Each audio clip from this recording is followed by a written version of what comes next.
আহ্বান জানিয়ে আমি বক্তব্য শেষ করছি। জয় রক্ষণ বন্ধে নিজের রক্ষণ করে মন্ডলী এখন বক্তব্য রাখবেন বাংলাদেশ কনজারভেটিভ পার্টির সংগ্রামী সভাপতি আমাদের প্রিয় নেতা আনিসুর রহমান দেব।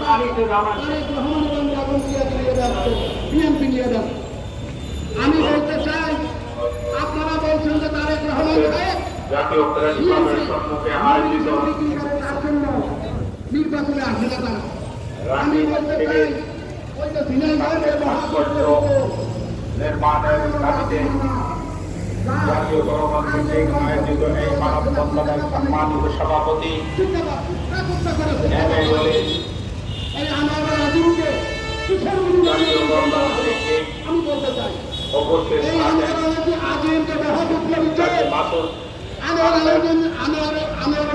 সভাপতি ফাউন্ডেশন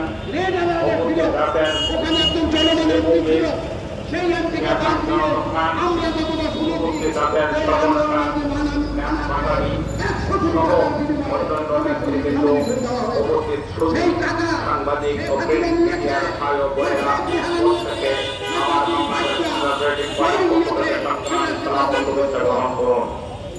জাতীয় বন্ধুগণ,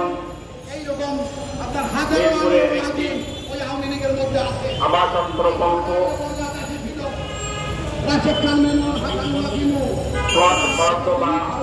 বিল্ডিং নির্মাণ কার্য চলিতেছে।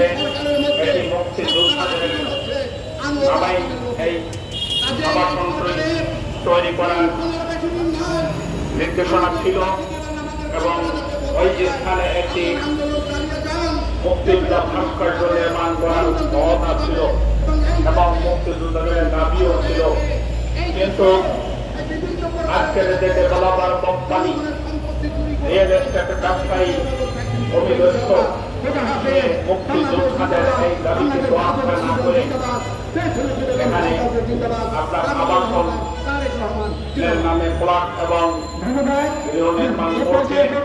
কিন্তু সেখানে মুক্তিযোদ্ধাদের যে কথা ছিল মুক্তিযোদ্ধা ভাস্কর্য নির্মাণ করার কথা, এই দাবি থেকে তারা পিছিয়ে গেছে। তাই সমস্ত মুক্তিযোদ্ধারা ঐক্যবদ্ধভাবে তাদের দাবি জানিয়েছে এবং রাজপথে নেমেছে যাতে এখানে একটি মুক্তিযোদ্ধা ভাস্কর্য নির্মিত হয়। আমরা সরকার তথা উদ্বোধন কর্তৃপক্ষের কাছে আমরা দাবি জানাচ্ছি, যদি এখানে এই মুক্তিযোদ্ধা ভাস্কর্য নির্মিত না হয় তাহলে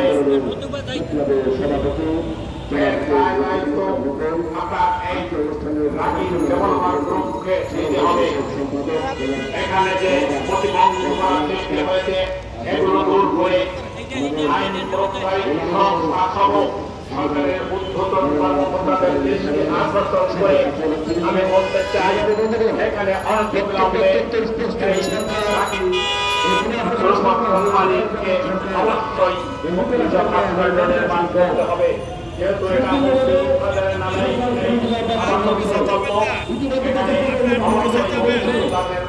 নির্মাণ করতে হবে।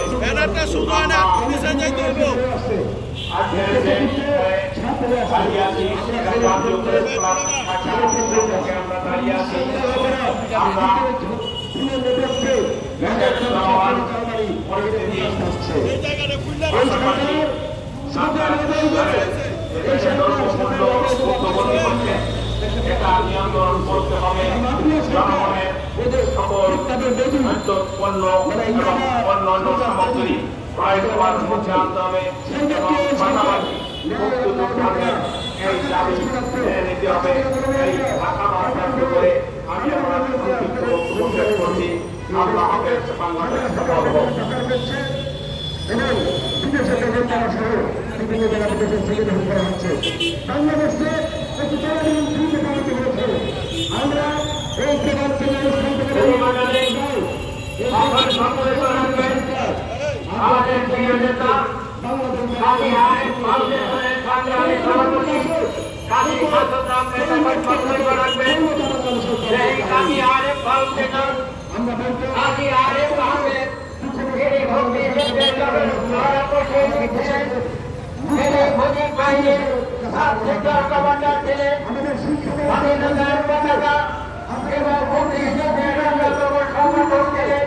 এই আমাদের প্রিয় নেতা কাজী আরিফ আহমেদের ছোট ভাই এবং কাজী আরিফ ফাউন্ডেশনের সংগ্রামী সভাপতি কাজী মাহফুজ আহমেদ এখন বক্তব্য রাখবেন।